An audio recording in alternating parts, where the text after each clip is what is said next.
44টি flotilla নৌযানের মধ্যে 43টি বর্বর ইসরায়েলের হাতে আটক বন্দী অন্তত 500 কর্মী। বাকি একটি নৌকা কি গাজায় পৌঁছেছে? ফ্লোটিলার নৌযান ও নিরীহ মানুষদের আটকের প্রতিবাদে ক্ষোভে উত্তাল বিশ্ব। ইসরায়েলের বিরুদ্ধে কি ব্যবস্থা নেবে দেশগুলো? 44টি নৌযানের মধ্যে 43টি সহ অন্তত 500 মানবাধিকার কর্মীকে আটক করেছে বর্বর ইসরায়েলি বাহিনী। তবে নৃশংস ইসরায়েলিদের চোখ ফাঁকি দিয়ে পালিয়ে যেতে পেরেছে একটি নৌকা। অবশ্য গাজা উপকূল থেকে মাত্র 10 কিলোমিটার দূরে থাকা অবস্থায় নৌকাটির সাথে যোগাযোগ বিচ্ছিন্ন হওয়ায় সেটি গাজায় পৌঁছেছে কিনা তা নিশ্চিত হওয়া যায়নি। এদিকে পরিবেশ কর্মী গ্রেটা থুনবার্গ সহ বন্দী কয়েকশো কর্মীকে কোথায় আটকে রেখেছে ইসরায়েল তা নিশ্চিত হওয়া যায়নি। কি ঘটবে তাদের ভাগ্যে? তাদের কি কারাগারে থাকতে হবে নাকি ফেরত পাঠানো হবে অন্য কোনো দেশে? এমন সব তথ্য নিয়ে শহীদ আরাফাতের ডেস্ক রিপোর্ট। এভাবেই অস্ত্রের মুখে মানবাধিকার কর্মীদের বন্দী করে বর্বর ইসরায়েলি বাহিনী। মৃত্যুপুরী গাজায় মানবিক ত্রাণ নিয়ে যাওয়ার সবচেয়ে বড় চেষ্টাটিও আটকে দিয়ে অভুক্ত ফিলিস্তিনিদের খাবার কেড়ে নিল তারা। বুধবার সমুদ্রে ফাঁদ পেতে থাকা ইসরায়েলি বাহিনী হামলা চালায় ফিলিস্তিনিদের জন্য নিয়ে যাওয়া খাবার, বস্ত্র, চিকিৎসা সরঞ্জাম সহ গ্লোবাল সুমুদ ফ্লোটিলা নৌবহরের 44টি নৌযানের ওপর। বৃহস্পতিবারের মধ্যে বন্দী করে এসব নৌযানে থাকা অন্তত 500 মানবাধিকার কর্মীকে। কিন্তু ভাগ্যক্রমে একটি নৌকা প্রথমবারের মতো ফিলিস্তিনের জলসীমায় ঢুকে পড়ে।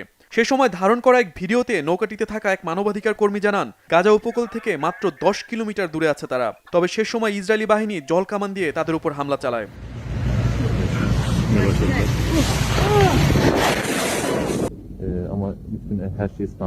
ইসরায়েলি বাহিনী আমাদের উপর জলকামান ব্যবহার করে, আমাদের জাহাজের ইঞ্জিন বন্ধ করার নির্দেশও দেয়। কিন্তু আমরা নৌযানটি চলমান রাখি, তারা আমাদের থামাতে পারেনি। পানির ঠান্ডায় আমাদের নৌযানের লোকজন অসুস্থ হয়ে পড়ে। তারা নানা কায়দায় আমাদের আটক করতে চেয়েছিল, কিন্তু পারেনি। তবে এর কিছুক্ষণ পরই নৌকাটির সাথে যোগাযোগ বিচ্ছিন্ন হয়ে যায়। শেষ পর্যন্ত সেটি বন্দরে পৌঁছেছে কিনা নিশ্চিত হওয়া যায়নি। ইসরায়েলি বাহিনী নৌবহর আটকে দিতে জলকামান ব্যবহার করে। আটক ব্যক্তিদের মধ্যে রয়েছে বাংলাদেশের আন্তর্জাতিক খ্যাতিসম্পন্ন আলোকচিত্রী শহীদুল আলম, গ্রেটা থুনবার্গ ও নেলসন ম্যান্ডেলার নাতি মান্ডলা ম্যান্ডেলা সহ মানবাধিকার, স্বেচ্ছাসেবক ও পরিবেশ কর্মীরা। এছাড়াও তুরস্ক, যুক্তরাষ্ট্র, মালয়েশিয়া, স্পেন সহ 44টি দেশের আইনজীবী, অধিকার কর্মী, চিকিৎসক ও সাংবাদিকও রয়েছেন।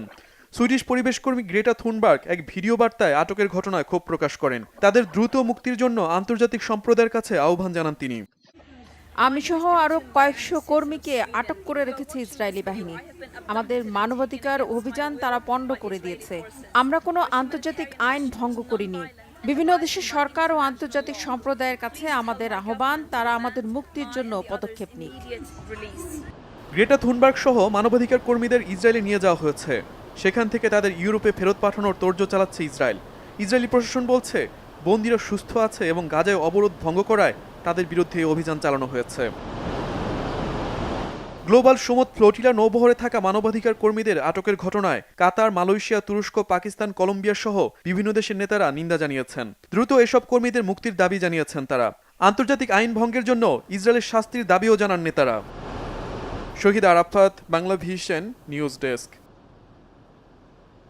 এদিকে গাজার উদ্দেশ্যে যাত্রা করা মানবিক বহর গ্লোবাল সুমুদ ফ্লোটিলার নৌযান সহ কয়েকশো নিরীহ মানুষকে আটকের প্রতিবাদে বিশ্বজুড়ে জ্বলে উঠেছে ক্ষোভের আগুন। রাজপথে নেমে এসেছে বিক্ষুব্ধ লাখো জনতা। তুরস্ক, মালয়েশিয়া ও কলম্বিয়া সরাসরি ইসরায়েলকে দায়ী করেছে। ইউরোপে চলছে ধর্মঘট। এমন পরিস্থিতিতে বর্বর নৃশংস নেতানিয়াহু সরকারের বিরুদ্ধে কি কঠোর ব্যবস্থা নেবে ক্ষমতাধর দেশগুলো? হাফিজুল ইসলামের ডেস্ক রিপোর্টে বিস্তারিত। আন্তর্জাতিক আইন ও মানবতাকে আবারও বুড়ো আঙুল দেখালো মধ্যপ্রাচ্যের দস্যু রাষ্ট্র ইসরায়েল। গাজার উদ্দেশ্যে যাত্রা করা নৌবহর গ্লোবাল সুমুদ ফ্লোটিলার নৌযান আটক ও নিরীহ যাত্রীদের জীবন হুমকিতে ফেলে নেতানিয়াহু প্রমাণ করলেন, বিশ্ব বিবেককে মোটেও পাত্তা দেয় না তার দেশ। ইসরায়েলি নৌ অবরোধ ভাঙতে যাওয়া নৌবহর ঠেকিয়ে দেওয়া এবং শতাধিক কর্মী আটকের ঘটনায় বিশ্বব্যাপী উঠেছে নিন্দার ঝড়। ইস্তাম্বুল থেকে রোম, আর্জেন্টিনা থেকে বার্লিন, প্রতিবাদে ফেটে পড়েছে লাখো মানুষ। তীব্র প্রতিক্রিয়া জানিয়েছে বিভিন্ন দেশ। প্রশ্ন উঠেছে, ইসরায়েলের বর্বরতা থামাতে অচিরেই কি নেওয়া হবে বাস্তব কোনো পদক্ষেপ? Do you think we're scared? We're not scared. যুক্তরাষ্ট্র, যুক্তরাজ্য, মালয়েশিয়া, তুরস্ক, স্পেন, বেলজিয়াম ও কলম্বিয়া সহ প্রায় ৪৪টি দেশের নাগরিক রয়েছে গাজামুখী নৌবহরে। কিন্তু আমেরিকার মিত্র মধ্যপ্রাচ্যের প্রভাবশালী আরব দেশগুলোর প্রতিনিধি থাকার খবর পাওয়া যায়নি। তবে ইসরায়েলের বিরুদ্ধে সবচেয়ে কঠোর ভাষায় প্রতিক্রিয়া জানিয়েছে তুরস্ক। এক বিবৃতিতে দেশটির পররাষ্ট্র মন্ত্রণালয় জানায়, ইসরায়েলের এমন পদক্ষেপ একটি সন্ত্রাসী কাজ, যার মাধ্যমে আন্তর্জাতিক আইন ভঙ্গ করে নিরীহ মানুষের জীবনকে হুমকির মুখে ফেলেছে তেল আবিব। আঙ্কারা স্পষ্ট জানিয়ে দিয়েছে, গণহত্যাকারী নীতি অনুসরণ করে নেতানিয়াহু সরকার শুধুমাত্র ফিলিস্তিনিদের নয়, বরং যে কোনো মানবিক উদ্যোগকেই শত্রু হিসেবে দেখছে। ইসরায়েলের জঘন্য কর্মকাণ্ডের কঠোর ভাষায় নিন্দা জানিয়েছেন মালয়েশিয়ার প্রধানমন্ত্রী আনোয়ার ইব্রাহিম। আটককৃত নাগরিকদের দ্রুত মুক্তির দাবি জানিয়েছেন তিনি। প্রধানমন্ত্রী ইব্রাহিম ঘোষণা দিয়েছেন, সব বৈধ ও আইনি পথে ইসরায়েলকে জবাবদিহির মুখোমুখি করবে মালয়েশিয়া।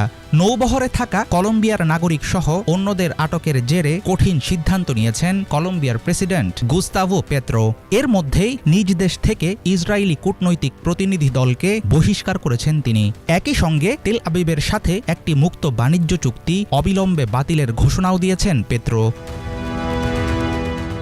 গাজামুখী নৌবহর থামানো ও মানবাধিকার কর্মীদের আটকে ইউরোপ জুড়ে দেখা গেছে জনক্ষোভের বিস্ফোরণ। ফ্লোটিলার সঙ্গে সংহতি প্রকাশ করে এরই মধ্যে ধর্মঘটের ডাক দিয়েছে ইতালির বিভিন্ন শ্রমিক ইউনিয়ন। আটককৃত যাত্রীদের নিরাপত্তা নিশ্চিত করার জন্য ইসরায়েলকে আহ্বান জানিয়েছে গ্রিস, ইতালি, বেলজিয়াম ও ফ্রান্স।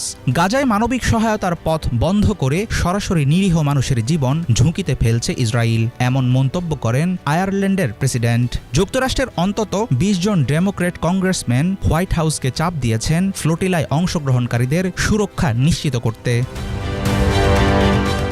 মানবিক নৌবহরে ইসরায়েলের অন্যায় অভিযান আরও স্পষ্ট করে দিয়েছে পশ্চিমা বিশ্বের ভণ্ডামি। এভাবেই নিজের মতামত তুলে ধরেন ফিলিস্তিনে জাতিসংঘের মানবাধিকার বিষয়ক বিশেষ দূত ফ্রান্সেস্কা আলবানিজ। পশ্চিমা দেশগুলোর তীব্র সমালোচনা করে তিনি জানান, যারা ইসরায়েলের অবৈধ অবরোধ ভাঙার চেষ্টা করছে তাদেরকেই অপহরণ করা হচ্ছে, অথচ পশ্চিমা সরকারগুলো লজ্জাজনকভাবে নিশ্চুপ।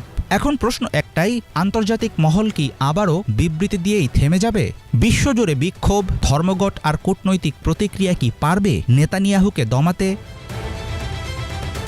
হাফিজুল ইসলাম, বাংলা ভিশন।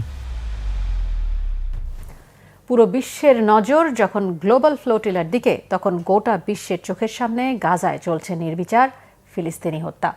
নেতানিয়াহুর বাহিনী যখন নির্লজ্জের মতো একের পর এক নৌযানে উঠে পড়ে অভিযাত্রীদের বন্দী করেছে, তখন গাজাবাসীকে শেষবারের মতো হুঁশিয়ারি দিচ্ছে ভিটে মাটি ছেড়ে যাওয়ার।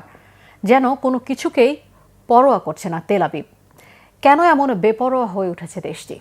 কোন শক্তি